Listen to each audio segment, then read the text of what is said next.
Hello students, मेरा नाम है अरविंद शर्मा और बुडोस नॉलेज सेंटर में आपका स्वागत है। आज हम अपनी ट्रिग्नोमेट्रिक की जो कंपाउंड एंगल चल रहा है उसका क्वेश्चन नंबर 46 से 50 तक के क्वेश्चन करेंगे। और ये वाले क्वेश्चन आपने जे मेंस के लेवल के तो नहीं, थोड़े से हल्के हैं, क्या कि आपको एक अंदाजा लगे कि शुरुआत जो बेसिक स्ट्रक्चर होता है उसकी तैयारी कैसे करते हैं, वो वाले उस टाइप के हैं। पर आपको इसमें भी कुछ महसूस करने को मिलेगा, कुछ अच्छे सवाल करने को मिल जाएंगे। चलिए केस देखते हैं। क्वेश्चन नंबर 46 ये है a plus B plus C equals to 360 degree. और सवाल कुछ इस प्रकार का है, cot a/4 plus cot b/4 plus cot c/4 equals to k cot a/4 dot cot b/4 cot c/4। ठीक, सवाल कुछ ऐसा है कि इसमें k की वैल्यू पूछी है कि k की वैल्यू क्या है, find the value of k। ठीक,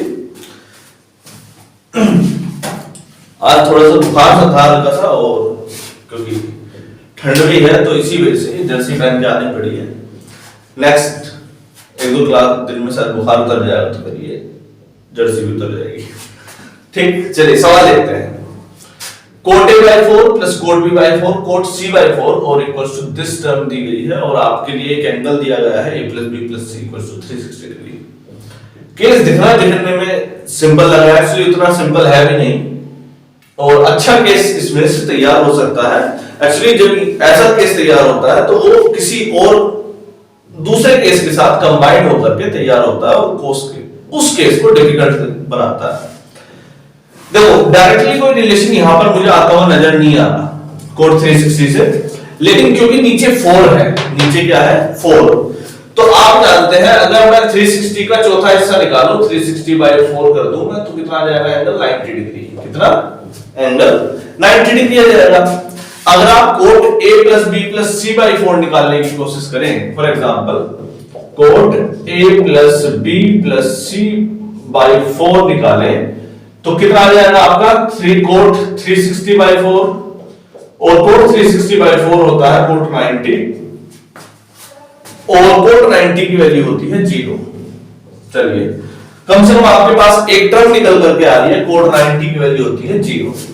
ठीक, लेकिन उसके लिए आपको पहले कोट थीटा आना चाहिए, cot a/4 plus cot b/4 plus cot c/4, cot a/4 plus b/4 plus c/4। देखो एक तो तरीका ये हो सकता है कि आपको cot a plus b plus c/4 का इन सब का फॉर्मूला आपको आता हो। सबसे बेहतरीन तरीका तो ये हो सकता है कि आपको ये फॉर्मूला आता हो, आप लगाएंगे और सोल्व करेंगे, है ना। और अगर नहीं आता है तो फिर आपको ये कम से कम सोल्व करना आना चाहिए। जैसे कि आप इसे a मानो, इसे b मानो, और जब सोल्व करो cot a plus cot b का फॉर्मूला क्या होता है, cot a cot b -1 upon cot a plus cot b। चलिए वही केस लगाते हैं कोट a प्लस b वाला, तो इसे ओपन करते हैं, cot a/4 plus b/4 dot cot c/4 -1 upon cot a plus cot b। ठीक, दो केस आए ये आपके। अब यहां पर भी आपको cot a plus cot b देखने को मिल रहा है, कोट a प्लस b वाला केस आपको देखने को मिल रहा है, तो उसी को दोबारा से एक बार और एक्सटेंड करेंगे हम, कोट a/4 प्लस b/4 को cot a dot cot b upon -1 upon cot a plus cot b, bracket close करते हैं, इनटू कोट c/4 -1 अपॉन नीचे फिर से यही वाला केस खुलेगा, कोट a प्लस b वाला केस जो आप जानते हैं, और cot a/4 dot cot b/4 -1 upon cot a plus cot b। ठीक, plus cot c/4 plus cot c/4। अब हम लेंगे यहां पर एलसीएम, और एलसीएम लेने के बाद आपको इसे समझ में आया कि करना क्या है। आपने इसकी जो वैल्यू निकाल रहे हैं, ये वाली वैल्यू, ये एक्चुअली वैल्यू किसकी है? ये वैल्यू है cot a plus B plus C by 4 की, cot a plus B plus C by 4, और cot a plus B plus C by 4 जो टर्म है उसकी वैल्यू आपने निकाली है कोस 0, कितनी निकाली है ये? कोट 0, कोट 0 के केस में कोट 90, और कोट 90 की वैल्यू कितनी है? 0। तो मतलब इसके सामने वाली जो ये सारी की सारी टर्म है कितनी हो जाएगी? 0। मतलब नीचे वाला सारा हिस्सा किसमें चला गया? 0 में चला गया। देखो ये वाली सारी टर्म तो 0 में चली गई, कोई दिक्कत तो नहीं है। ऊपर वाली टर्म से क्या क्या निकल करके आता है वो हम देखेंगे, ठीक। ऊपर वाली टर्म को मैं इधर ले देता हूं, ये वाली सारी टर्म देखेंगे बेटा। मैं यहां से अगर एलसीएम लूं या पहले मल्टीप्लाई कर ले कोट सी बाई 4 की, इस टर्म में मल्टीप्लाई करें तो कितना आएगा? Cot A by 4 cot B by 4 into cot C by 4। एक टर्म तो ये खुल करके आएगी आपके cot A by 4 cot B by 4 dot cot C by 4 minus cot C by 4 की 1 में मल्टीप्लाई हो जाएगी तो कितना आ जाएगा? Cot C by 4 upon cot A by 4 plus cot B by 4 minus 1, ठीक। नीचे वाली सारी की सारी टर्म चली गई 0 में। अब हमने एलसीएम लिया है यहां पर, इक्वल्स टू कितना आ रहा है? ये सारी इक्वल्स टू टर्म कितने के इक्वल है? 0 के। अब आपने फिर से एक और एलसीएम लिया, अब जब आप दोबारा से एलसीएम लेंगे तो कितनी वैल्यू आएगी आपकी? Cot A by 4 plus cot B by 4, ऊपर क्या बचा? Cot A by 4 dot cot B by 4 dot cot C by 4 minus cot C by 4, ये वाला कोट सी बाई 4 माइनस, अब इसको इधर मल्टीप्लाई कर देते हैं, minus cot A by 4 minus cot B by 4। आपने एलसीएम लिया, एलसीएम लेकर के सोल्व कर दिया, ये लीजिए इक्वल्स टू 0। नीचे वाली टर्म अगेन आपकी किस में चली गई? 0 में। नीचे वाली टर्म आपकी अगेन किस में चली गई? 0 में चली गई, कोई दिक्कत तो नहीं है। ये वाली हमारे पास क्या बचा? Cot A by 4 cot B by 4 cot C by 4 minus cot C by 4 minus cot A by 4 minus cot B by 4, बस ये टर्म आपके सामने बची। चलिए इसको यहां लिखने की कोशिश करते हैं। तो cot A by 4 cot B by 4 cot C by 4 minus cot C by 4 minus cot A by 4 minus cot B by 4 equals to 0। यहां से ये वाली सारी टर्म को इधर ले जाते हैं, इधर वाली टर्म को, तो cot A by 4 plus cot B by 4 plus cot C by 4 equals to cot A by 4 dot cot B by 4 dot cot C by 4। Case ये बना आपका, ठीक। ये केस आइडियली सोल्व हो चुका है, आपको देखने में लग गया होगा। Cot A by 4 plus cot B by 4 plus cot C by 4, और इसकी वैल्यू कितनी आई है? Cot A by 4 cot B by 4 cot C by 4 के, यानी कि ये इसके इक्वल है। और k की टर्म में k की जगह पर कौन सी वैल्यू है? यहां पर कोई वैल्यू है नहीं, मतलब क्या है यहां पर? 1। तो k की जो आपकी वैल्यू आई है वो कितनी आ गई है आपकी कंपैरिजन से? 1, ठीक। सवाल अच्छा था, आई होप कि बहुत बेहतरीन क्वेश्चन में से था और आपको अच्छा लगा होगा। देखिए समझ में कहां से दिक्कत आई है और थोड़ा अंडरस्टैंडिंग में लाइए और करिए। केस नंबर 46 होता है, 47 पर चलते हैं बेटा।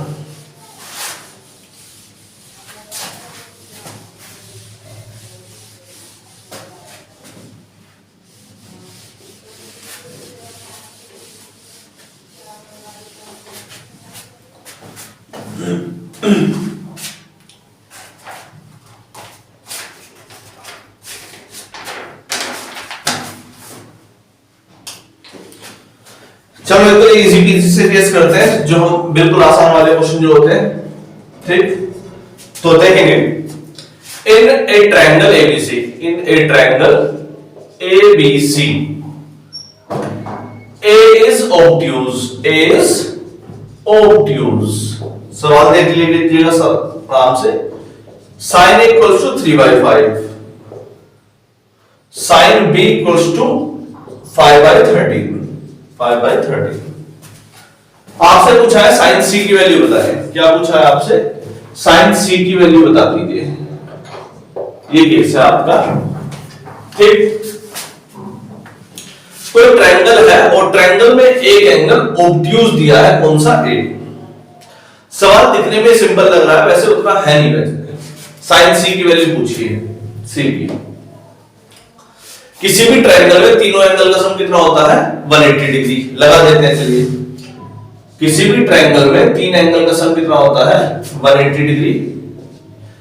तो sine A plus B equals to 180 minus C. आपको क्योंकि सी एंगल भी निकालना है तो साइन थीटा लगा देते हैं दोनों तरफ। आप बोलेंगे कि साइन ए प्लस बी की वैल्यू जो आ जाएगी वो आ जाएगी साइन 180 माइनस सी। ठीक, साइन ए प्लस बी का फॉर्मूला आपको पता है, sine 180 minus theta. Sine 180 degree minus theta होता है आपका साइन थीटा। आप जानते हैं इस बात को, याद नहीं हो तो कोई बात नहीं। 0 डिग्री, 90 डिग्री, 180 डिग्री, 270 डिग्री और 360 डिग्री।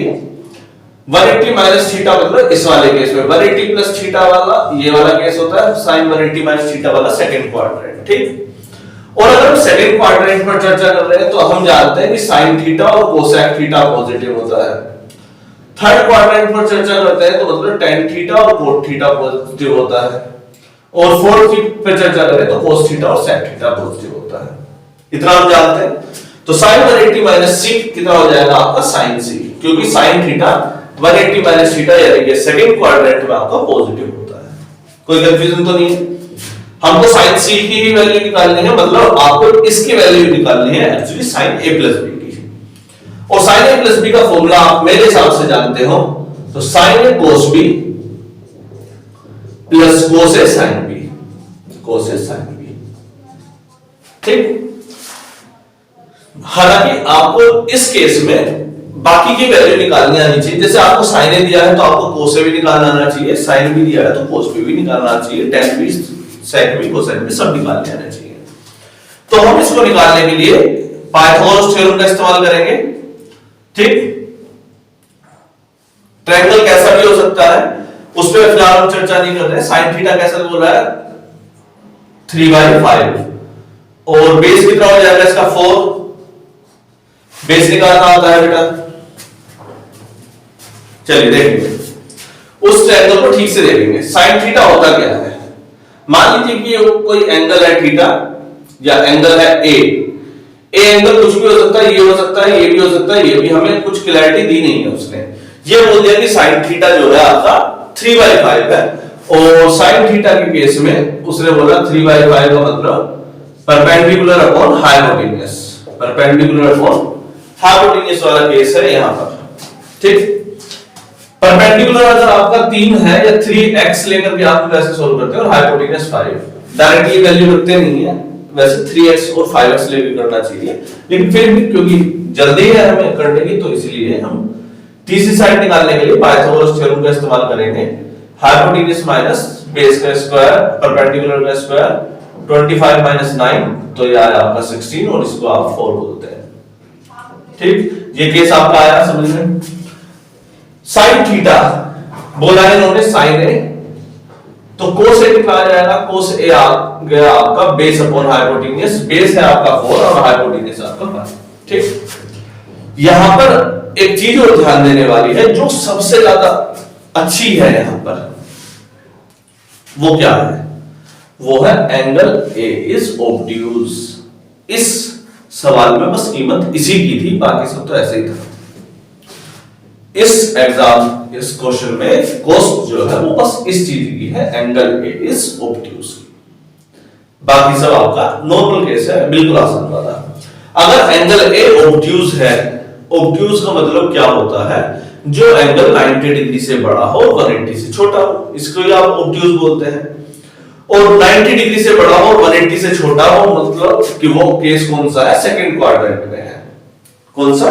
सेकंड क्वाड्रेंट का वो केस है। और अगर वो सेकंड क्वाड्रेंट का केस है तो सेकंड क्वाड्रेंट में हम जानते हैं साइन थीटा पॉजिटिव होता है, वो उसने खुद ही दे दिया है। और कोस थीटा की आपने वैल्यू निकाली 4/5 आपकी आई है। और क्योंकि वो सेकंड क्वाड्रेंट का केस है तो कोस थीटा सेकंड क्वाड्रेंट में होता है आपका माइनस में। ठीक, तो cos थीटा यहां पर आपका आ जाएगा cos a minus 4/5। cos a कितना आ गया आपका -4/5। कोई कंफ्यूजन तो नहीं है? हमने 4/5 निकाला, सेकंड क्वाड्रेंट उसने ऑब्ट्यूज बोला तो हमने माइनस लगाया, ये अंतर किया बस। cos भी निकाल लीजिए बेटा, sin भी कितना दिया हुआ है इसमें 5/13। चलिए दूसरा वाला केस ट्रायंगल लगाते हैं, एंगल ये वाला B ले लेते हैं, इसे A ले लेते हैं और इसे C ले लेते हैं, ABC। ठीक, दूसरे वाले केस को सोल्व करो। sin थीटा कितना दिया हुआ 5/13, परपेंडिकुलर आपका 5 है और हाइपोटेन्यूज हो गया 13 और बेस कितना हो जाएगा, सिमिलर फॉर्मूला है, हाइपोटेन्यूज का स्क्वायर माइनस परपेंडिकुलर का स्क्वायर यानी कि 169 माइनस 25 यानी कि आपका आया है लगभग 144 और इसको आप 12 को लिखेंगे तो ये आपका लगभग 12 आंसर आ रहा है। और साइन भी आपका ये है और कोस भी कितना आ गया आपका बेस अपॉन हाइपोटेन्यूज। बेस कितना है यहां पर, बेस है इस सवाल में 12 और हाइपोटेन्यूज आपका 13। ठीक, क्योंकि एक एंगल अगर ऑब्ट्यूज हो गया तो बाकी के दोनों तो एक्यूट होने वाले हैं, आप इस बात को समझ सकते हैं आसानी से। जैसे कि इस ट्रायंगल का अच्छे से डायग्राम अगर हम बनाए इस ट्रायंगल के केस में तो कैसा केस बन सकता है, कुछ इस प्रकार का। एक एंगल ऑब्ट्यूज दे दिया, इस प्रकार का केस है ना। एक एंगल ऑब्ट्यूज दे दिया, ऑब्ट्यूज का मतलब 120 डिग्री करके ऐसा कोई केस बोल दिया और आपको सोल्व करने थे बाकी की वैल्यू। क्लियर है? तो बाकी के दोनों एंगल तो सीधी सी बात है हो ही जाएंगे आपके उससे छोटे। चलिए आगे बढ़े, वैल्यू रखते हैं बस इसमें। sin a की वैल्यू कितनी है 3/5, cos b की वैल्यू 12/13 प्लस cos a की वैल्यू है -4/5, sin b की वैल्यू है 5/13। 13 बन गए 65 और 12 किया 36। इसको और सोल्व करते हैं, आपकी sin c की वैल्यू आ रही है 12 3 जा 36/65 माइनस 5 4 20/65। एलसीएम लेंगे 65 एलसीएम आया तो 36 माइनस 20 यानी कि 16/35। 16/65 आपका आंसर आ गया 16/65। देखिए इस केस को और बताइए कि कहां से दिक्कत आई है। बस इसमें एक सेकंड क्वाड्रेंट की वैल्यू निकालनी थी और ये जो वैल्यू हमने निकाली sin थीटा cos थीटा करके, देखिए cos theta equals to base upon hypotenuse वो लगाया बेटा यहां 12/13 जो लगाया है और फिर इसको आपने सिर्फ वैल्यू रख करके सोल्व किया है। 3/5 12/13 -4/5 5/13 आपका सिंपल एक इजी सी इक्वेशन है। आप ये मत सोचिए कि ये वाली इक्वेशन आपसे सोल्व नहीं हो रही है तो उसे आप अपने आप सोल्व करें और वो आपकी आएगी। ऐसा है कि अगर हम ही करते रहेंगे तो फिर आप परेशानी में आएंगे। आप ऐसा करेंगे कि इस इक्वेशन को अपने आप बनाएं और एक बार अपने आप भी करने की कोशिश करें तो आपसे बिल्कुल आसानी से आ जाएगा। चलिए आगे बढ़े। नेक्स्ट केस है आपका 48।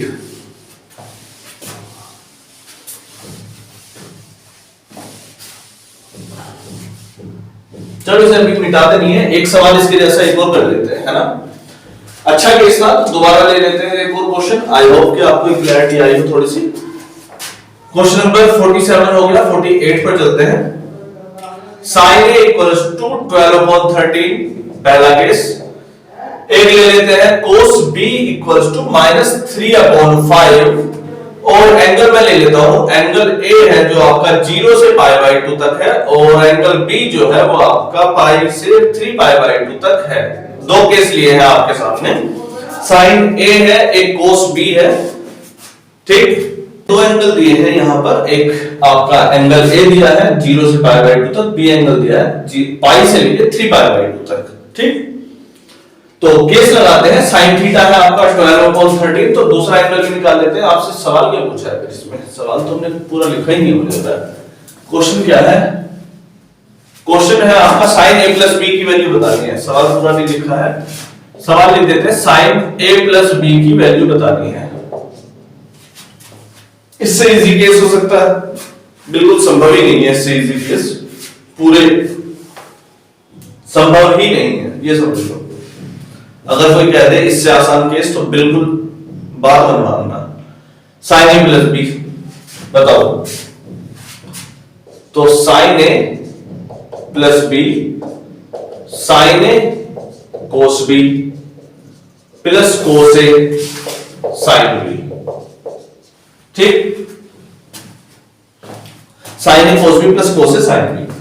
चलिए तो साइन ए की वैल्यू दी है 12/13, एंगल लगाते हैं 12/13 साइन थीटा है ये वाला, परपेंडिकुलर अपॉन हाइपोटेन्यूस। बेस निकाल ले, बेस कितना आ जाएगा बेटा 13 का स्क्वायर माइनस 12 का स्क्वायर। 13 का स्क्वायर है आपका 169 और 12 का स्क्वायर है 144 और स्क्वायर में कितना बचा है 25 और ये आपका आया 5, कितना आया बाहर निकल करके 5, ठीक। यहां से आपका बेस आ गया और बेस की वजह से आपका कोस थीटा भी आ गया। कोस थीटा आया बेस अपॉन हाइपोटेन्यूस, बेस कितना है 5 और हाइपोटेन्यूस है 13, तो 5/13, ठीक।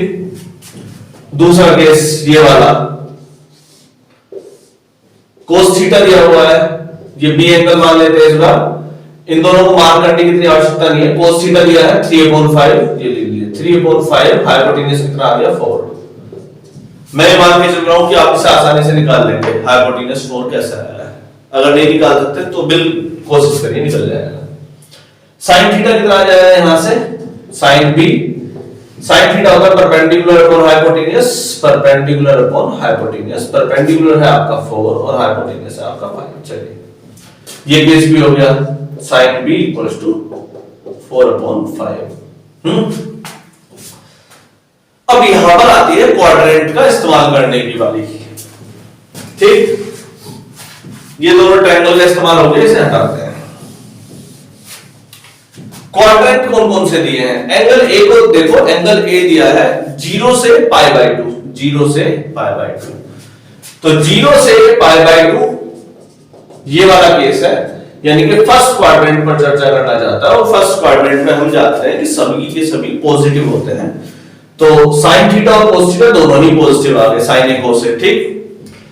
एंगल बी जो दिया है वो दिया है पाई से 3π/2 तक, पाई से 3π/2, तो पाई है आपका ये और 3π/2 है आपका ये, यानी कि वो चर्चा करना चाहता है थर्ड क्वाड्रेंट में। और थर्ड क्वाड्रेंट में केवल tan थीटा और cot थीटा पॉजिटिव होते हैं, बाकी सब नेगेटिव होते हैं थर्ड क्वाड्रेंट में। थर्ड क्वाड्रेंट में cos थीटा और sin थीटा दोनों कैसे आ जाएंगे आपके माइनस में, ठीक। वैल्यू रखते हैं और आपका आंसर आ गया है मेरे हिसाब से sin a 12/13, sin a यहां पर वैल्यू रखिए 12/13, cos b -3/5, cos a 5/13, sin b -4/5, ठीक। 12 3 is 36/65 -20/65, एलसीएम लिया आपने 65 -36 -20 -36 माइनस का 20, कोई दिक्कत तो नहीं है। 36 10 46 10 56 56/25, ठीक। साइन ए कोस बी प्लस कोस ए साइन बी, केस बिल्कुल आसान सा है आपका, साइन ए कोस बी प्लस कोस ए साइन बी, और हमने इसकी वैल्यू निकाली है 36 और 20 कितना आया ये माइनस का 56/65, अच्छा 25 में कंफ्यूजन चल रही थी, ठीक है, माइनस का 56/65 आपका आंसर गया। आसान था बिल्कुल, थोड़ी सी केवल थोड़ी सी मेहनत करके हम इन क्वाड्रेंट की इन वैल्यूज का इस्तेमाल करके आप इसे निकाल सकते हैं। चलिए आगे बढ़े, 48 हो गया, केस नंबर 49 पर चलते हैं।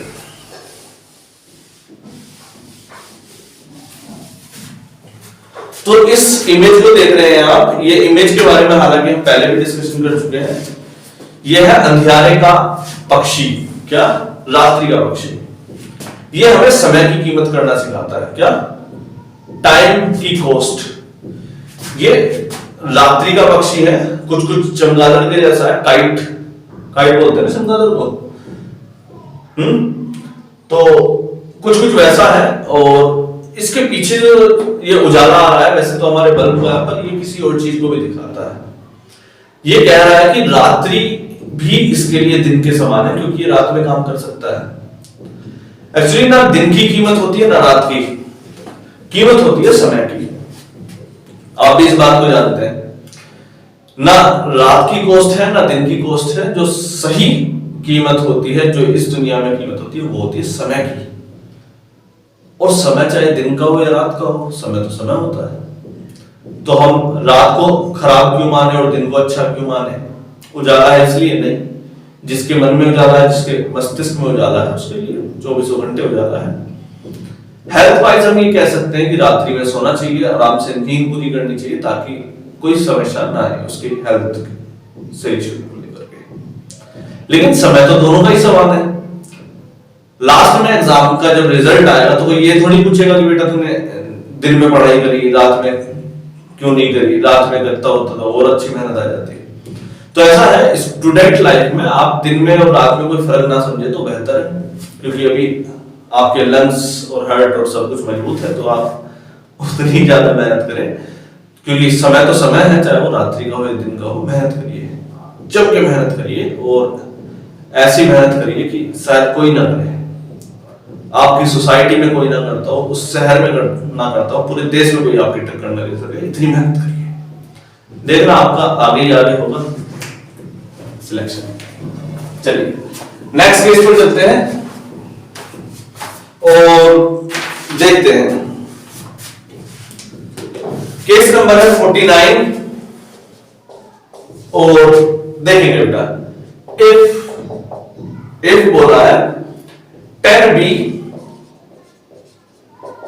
Equals to 2 sin a sin c upon sin a plus c। आपसे पूछा है, देन आपको बताना है 10a 10b 10c R in पूछा है, और ऑप्शन में लिख देता हूं क्योंकि इस सवाल में ऑप्शन की आवश्यकता है। ऑप्शन कुछ इस प्रकार से है, R in AB in GP in HP, और AGP भी लिख दिया है। AGP मतलब AB और GP में दोनों में है, ठीक। यहां पर हमें एक टर्म दी है tan थीटा के फॉर्म में, जो 2 sin a sin c upon sin a plus c की तरह दिख रही है, और इसमें tan a tan b tan c r a पूछा है कि AB में है, GP में है, और किस में है। अरिथमेटिक प्रोग्रेशन में जब 3 टर्म दी जाए, जब 3 टर्म दी जाए तब क्या करें? आपके सामने 3 टर्म है, मान लीजिए कि A B और C, ठीक। अगर ये AB में है, R in AB, तब आप कहते हैं कि जो बीच वाली टर्म है और पहली टर्म है, इन दोनों का डिफरेंस, पहली बीच वाली टर्म और फर्स्ट टर्म का डिफरेंस B माइनस A, जिसे हम कॉमन डिफरेंस कहते हैं, second term minus first term, वो third term minus second term के इक्वल आता है, C माइनस B के इक्वल आता है। In that case you can find that B minus A equals to C minus B, or we can get B together, B plus B equals to A को इधर लेके जाएंगे, plus का हो जाएगा A plus C, तो B plus B 2B equals to A plus C, तो B कितना आ जाता है A plus C by 2। तो हम इस टर्म को एक सिंपल तरीके से लिख देते हैं कि 3 term A B C GP AB में होंगी, AB का मतलब अरिथमेटिक प्रोग्रेशन में होंगी, तब उसमें जब मिडिल टर्म इक्वल आती है फर्स्ट टर्म और थर्ड टर्म का सम, और उसमें डिवाइड बाय 2 करेंगे, तब इसके केस क्लियर है। तो बीच वाली जो टर्म है B किसके इक्वल आती है? A plus C by 2 के, पहला केस क्लियर है बेटा। AB का केस क्लियर हो गया। अगर R in GP है, अगर ये किसमें है? R in GP, अगर ये GP में है तब क्या करेंगे? सेकंड टर्म कॉमन रेशियो आता है, फिर वहां पर second term upon first term equals to third term upon second term. इस केस में हम क्या करते हैं, क्रॉस मल्टीप्लाई करते हैं, और क्रॉस मल्टीप्लाई कुछ इस प्रकार से होती है, this into this, B square equals to AC, B equals to square root में AC, B square equals to AC और B equals to square root में AC, एक नई टर्म निकल करके आती है, और हम बोल देते हैं कि B और ABC क्या है, GP में है, जब B का जो स्क्वायर है वो A और C के प्रोडक्ट के इक्वल है तब। क्लियर है? अगर तीन टर्म ABC GP में है तब आप बोलेंगे कि B square equals to AC, ये एक टर्म आपके सामने निकल करके आती है GP के लिए, B square equals to AC, ये आपकी GP की कंडीशन हो गई, GP की ये आपकी हो गई AB की कंडीशन। तीसरी टर्म क्या है, कम से कम HP की, HP R इन HP, अगर ABC HP में है, HP में है तब 1 by A 1 by B 1 by C R in AP, ये एक्चुअली AP से निकली हुई टर्म है, AP के रिवर्स है, मतलब कि 1 by इनवर्स मान सकते हैं आप, इनवर्स का मतलब 1 by के फॉर्म में लिखेंगे। ABC अगर R in HP है तो आप बोलेंगे 1 by A 1 by B 1 by C R in AP, अगर ये GP HP में है तो ये AP में है।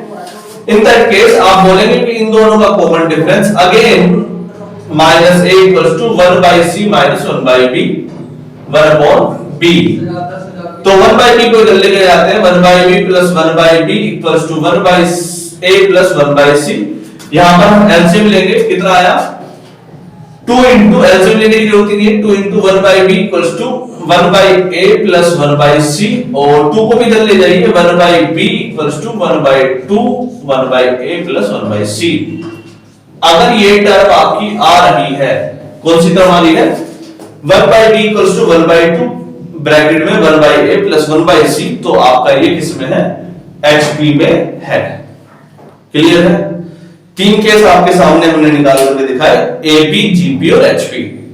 AGP का केस होता है जब वो अरिथमेटिक प्रोग्रेशन में हो, साथ में GP में भी हो, उसके लिए क्योंकि थोड़ी सी एक्सटेंडेड मेहनत करनी पड़ सकती है, हमें R प्रोडक्ट में निकालना पड़ेगा इस केस में, तो उसको बाद में लगाएंगे, फिलहाल इस पे ध्यान देते हैं। चलिए सवाल को लेंथी हो जाएगा फिर। चलो सवाल देखें, tan B equals to 2 sin A sin C upon sin A plus C। इसी केस को हम ओपन करते हैं, tan B equal to 2 sin A sin C upon sin A plus C का फॉर्मूला लगाएंगे, sin A cos C plus cos A sin C, sin C। ठीक, sin A और sin C से नीचे लेकर आते हैं, 2 को वहीं रहने दो, 2 को वहीं रहने दो, sin A cos C plus cos A sin C, cos A sin C upon sin A sin C। ठीक, जब आप यहां पर भाग देंगे तब क्या होगा, तो हम यहां पर हम भाग देते हैं, ये कितना आ जाएगा, 2 को वहीं रहने दो, 2 अपॉन, जब आप इससे इसमें भाग देंगे, sin A cos C upon sin A sin C plus cos A sin C upon sin A sin C equals to tan B।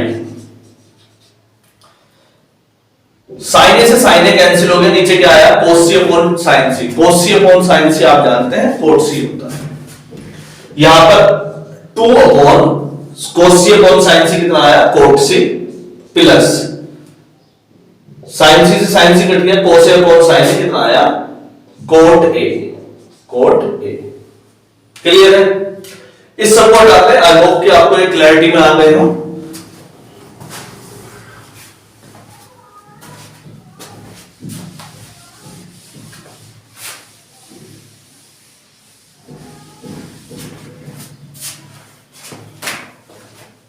तो यहां से आपके सामने आ रहा है tan B equals to 2 upon cot C को हम tan में बदल दें, 1 upon tan C plus 1/10a। इस 2 को नीचे ले जाते हैं, 10b/2 equals to 1/10c 1/10a। ये सब भी 1 के नीचे है। आपको शायद यहां कंफ्यूजन क्रिएट हो जाए, तो ऐसा करते हैं, क्रॉस मल्टीप्लाई कर लेते हैं बेटा। क्रॉस मल्टीप्लाई यहां पर कर लीजिए, 10b into 1/10c plus 1/10a equals to 2/1। 10b को नीचे ले आते हैं, 2/10b equals to 1/10c plus 1/10a 1/10a। तो 1/10b इक्वल आ गया 1/2 1/10a plus 1/10c 1/10a plus 1/10c। ये वाली टर्म देखो, ये किसकी तरह दिखती है? ये वाली टर्म देखिए आप, 1/10b equals to 1/2 1/10a 1/10c, कुछ इस प्रकार से दिख रही है। ये अभी अभी जो हमने टर्म सॉल्व करी एपी, जीपी और एचपी की, उसमें किसकी तरह दिख रही है? देखो जरा, 1/b equals to 1/2 1/a plus 1/c की तरह। एक्चुअली ये वाला केस जो कौन सा आ गया आपका, एचपी की तरह प्रूफ हो गया है कि ये जो 10a 10b 10c किसमें है? आपके एचपी में है। तो 10a 10b 10c are in HP, आपको ऑप्शन पे क्लिक करना है और आपका आंसर आ जाए। आसान था। इस केस को जनरली करने का सही तरीका क्या है, या आसान तरीका क्या है कि आप इसको देखें और आपको कम से कम कंडीशंस तो आनी ही चाहिए, एपी, जीपी और एचपी की, तीनों की ही, अदरवाइज ये क्वेश्चन नहीं होगा। चलिए आगे बढ़े, केस नंबर 50 की तरफ चलते हैं और देखते हैं।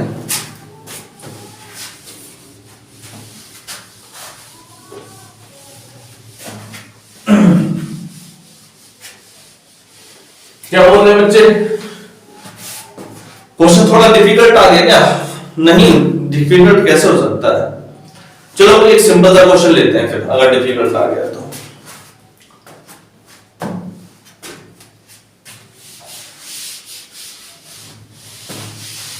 पिछले वाले की तरह एक और क्वेश्चन करें।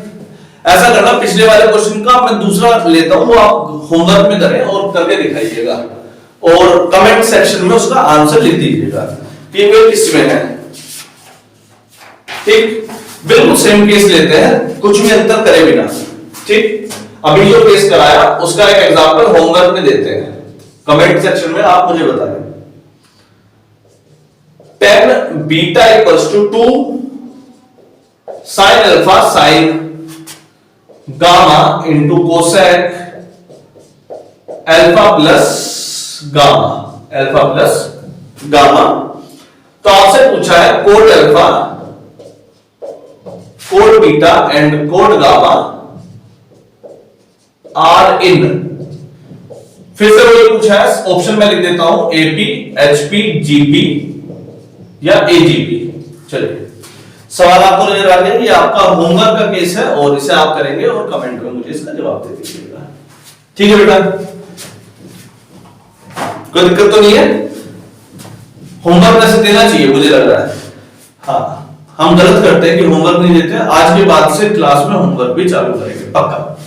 एक होमवर्क का क्वेश्चन जरूर देंगे सब बच्चों को, ताकि उन्हें कुछ महसूस हो कि वे कुछ कर पा रहे हैं।